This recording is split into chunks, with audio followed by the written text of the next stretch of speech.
warahmatullahi wabarakatuh. Bismillahirrahmanirrahim. Alhamdulillahi wassalatu wassalamu ala rasulillah wa ala alihi wa ashabihi wa man tabi'a hudahu ila yaumil qiyamah.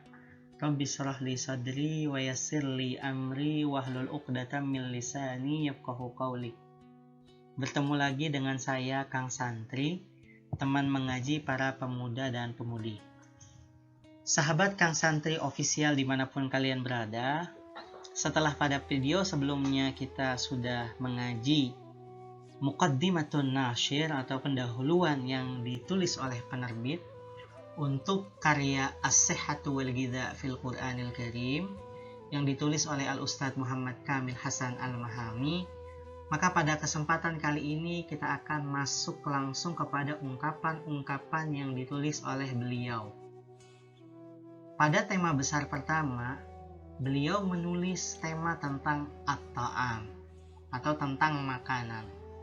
Nah, karena tema besar ini memiliki beberapa subtema kecil, pada video kali ini kita hanya akan membahas sebagian dari subtema pertama tentang tema makanan tersebut.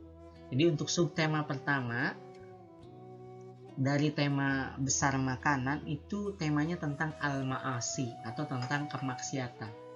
Nah, ini nanti yang akan menjadi menarik ya, bagaimana Al-Ustadz Muhammad Kamil Hasan Al-Mahami mencoba membahas subtema kemaksiatan yang punya relasi dengan tema besar makanan. Nah, karena jumlah halamannya itu lumayan banyak ya, dari halaman ke-13 sampai halaman ke-20, maka pada video kali ini kita hanya akan mengkaji sampai halaman ke-15 saja. Adapun dari halaman ke-16 sampai ke halaman ke-20 itu nanti akan dilanjutkan pada video selanjutnya.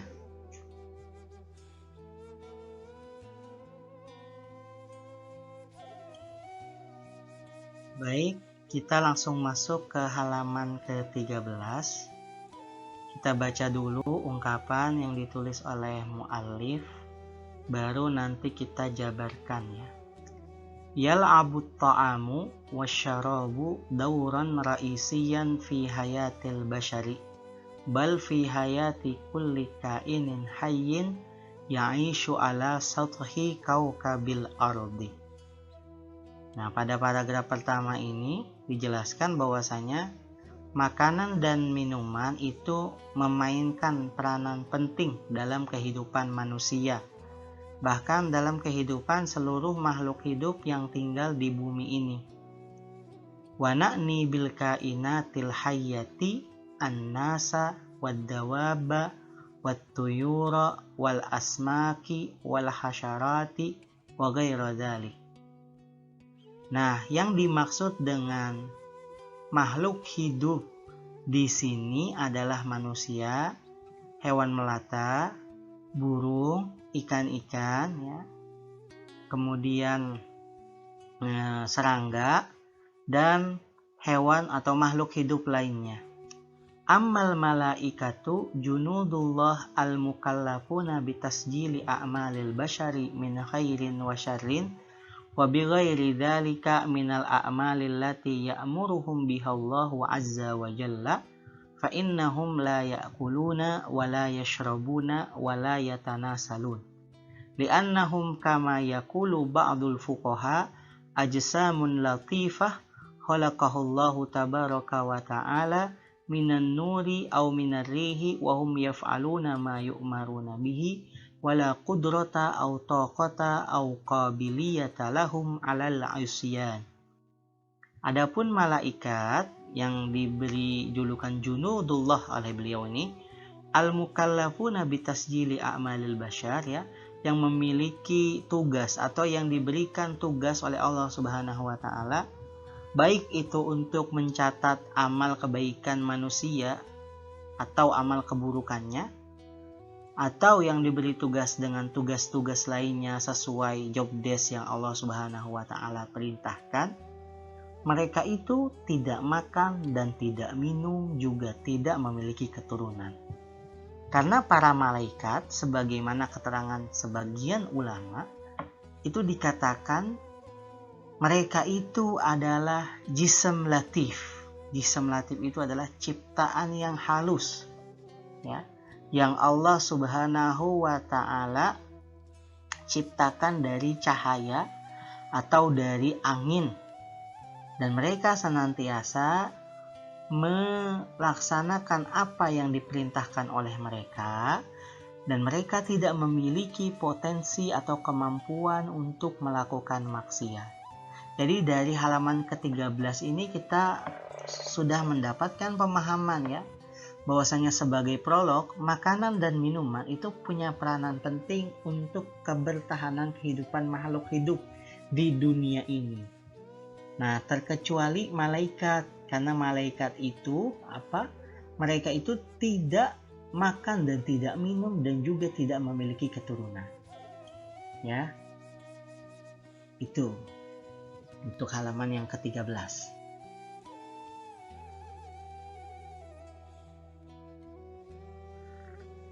Baik, masuk langsung ke halaman 14. Itu penulis mengungkapkan, ammal jinnu awil afaritu faqad ikhtalafat ara'ul ulama'i fima idza kanu ya'kuluna wa yashrabuna kama ikhtalafat mahiyatu ma'kalihim wa mashrabihim, walakin la niqasha fi wujudi dzurriyyatin li iblisa wa dzalika liqaulihi subhanahu wa ta'ala fi suratil kahf al-ayah al-50. Adapun jin atau ifrit itu terdapat perbedaan antara pendapat ulama dalam permasalahan apakah mereka makan dan minum atau tidak. Sebagaimana terjadi juga perbedaan pendapat dalam masalah apa yang mereka makan dan apa yang mereka minum. Akan tetapi tidak ada perbedaan pendapat di antara ulama bahwasanya iblis itu memiliki keturunan. Nah, dikarenakan ada keterangan dari Al-Quran dalam surat Al-Kahfi ayat ke-50 yang bunyinya a'udzubillahi minasyaitonirrajim.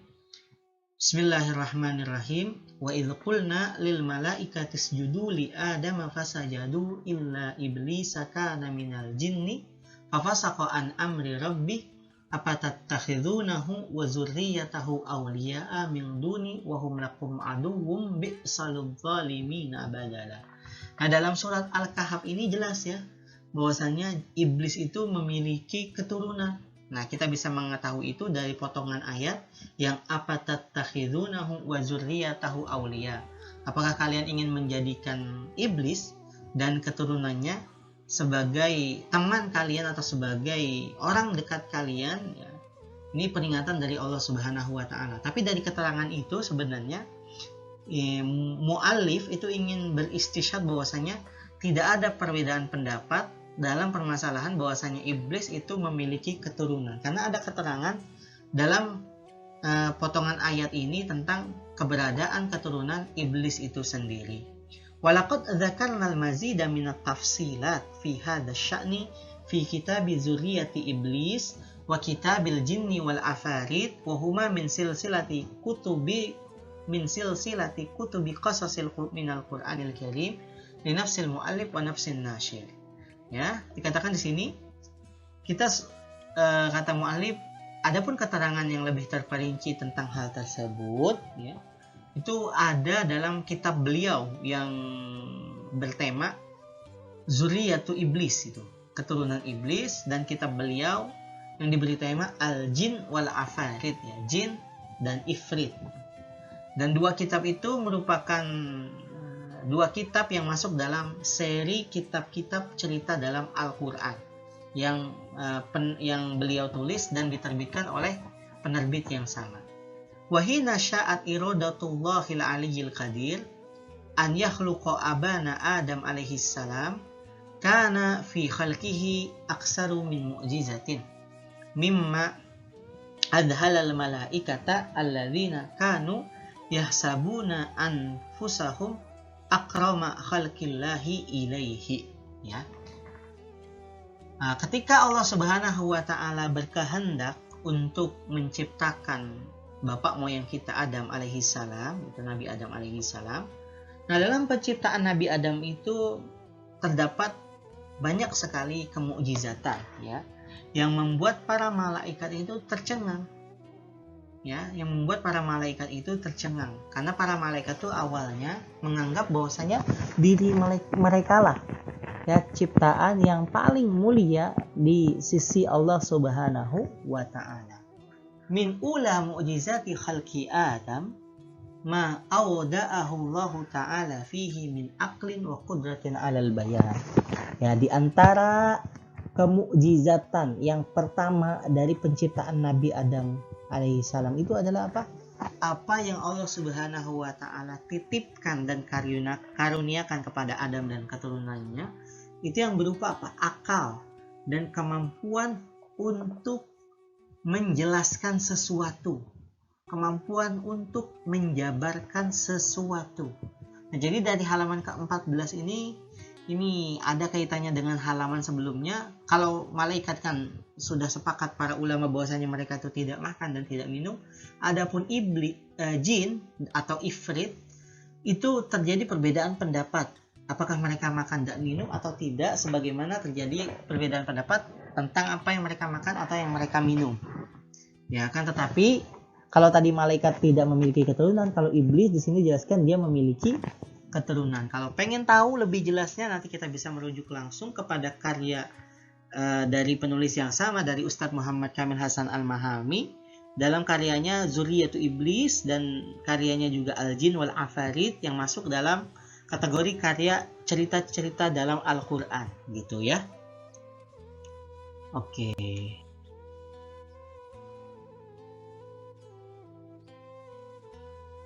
Baik, masuk ke halaman 15. Muallif mengungkapkan, inna aqlal insani laisa bil amril hayyin fahuwa alladhi yumayyizuhu an sa'iril makhluqatil ukhra bal yumayyizuhu anil malaikati anfusihim liqudratihi alal ibtikari wat takhayyuli wal istintaji wa ikhtiyari tariqil ladhi yaslukuhu fi hayatihi wa kulluha umurun lam yaj'alha Allah tabaraka wa ta'ala fil malaikati lidzalika qala Allah jalla jalaluhu fi mustahalli suratir rahman a'udzu billahi minasyaitonir rajim bismillahirrahmanirrahim ar-rahman 'allamal qur'an khalaqal insan 'allamahul bayan. Pada paragraf pertama di halaman ke-15, muallif mengungkapkan bahwasanya akal yang dikaruniakan Allah Subhanahu wa taala kepada manusia itu bukan perkara yang sepele. Karena dengan akal lah manusia bisa dibedakan dari makhluk-makhluk lainnya. Dan dengan akal pula tuh manusia berbeda dari malaikat. Karena dengan keberadaan akal, manusia mampu untuk berinovasi, berimajinasi, memproduksi sesuatu, memilih jalan hidup yang ingin dia lalui, dan hal-hal tersebut dinyatakan oleh muallif itu tidak Allah Subhanahu wa taala karuniakan kepada malaikat. Oleh karena itu, Allah Subhanahu wa taala menegaskan dalam permulaan surat Ar-Rahman bahwasanya Allah lah yang menciptakan manusia dan mengajarkannya langsung kemampuan untuk menjelaskan ya, kemampuan untuk menjelaskan hakikat sesuatu. Nah, kemudian muallif mengungkapkan di sini wal bayanu huwa qudratul insan ala ayyastabina haqiqatal umur wa kunhaha ya. Yang dimaksud dengan bayan itu adalah kemampuan manusia untuk menemukan keterangan hakikat tentang banyak perkara dan tentang realitanya, serta kemampuan manusia wa qudratuhu ala an yumayyiza baina amrin wa akhara fayufarriqa bainal qudrati wal ajzi wal khata'i was shawabi wa ma ila dzalika min umurin. Dan yang dimaksud dengan bayan juga itu adalah kemampuan manusia untuk membedakan antara satu perkara dengan perkara lain, sehingga dia nantinya mampu untuk membedakan antara yang mampu dan yang lemah, antara yang benar dan yang salah, antara hitam dan putih, dan perkara-perkara lainnya yang memang harus dibedakan. Summa yafsihu anha bilisanihi idza arada. Kemudian setelah mampu membedakan hal tersebut, manusia juga mampu untuk apa? untuk menjelaskan dengan lisannya jika dia berkeinginan untuk melakukan hal tersebut. Wa yakunu li kalamihi atharun 'azimun idza ahsana hadzal kalam. Nah, nanti dari perkataannya tersebut ada pengaruh yang amat besar bagi orang yang mendengarkannya jika dia mampu untuk apa? Untuk menghiasi cara penyampaiannya itu.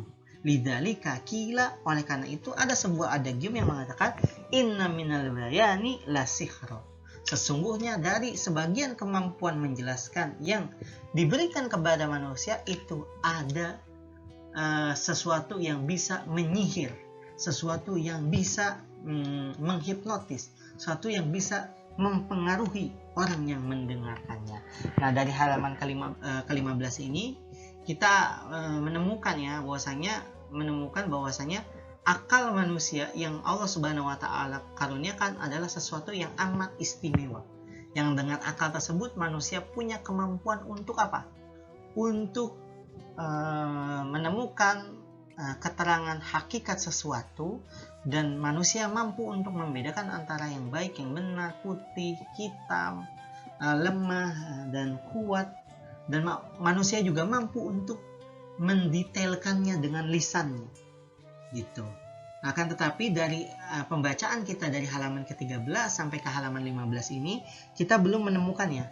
Kita belum menemukan kaitan antara subtema kecil tentang kemaksiatan dengan tema besar tentang makanan. Nah, untuk menemukan hal tersebut kita perlu membaca lanjutan dari karya beliau dari halaman ke-16 sampai ke halaman 20 nanti.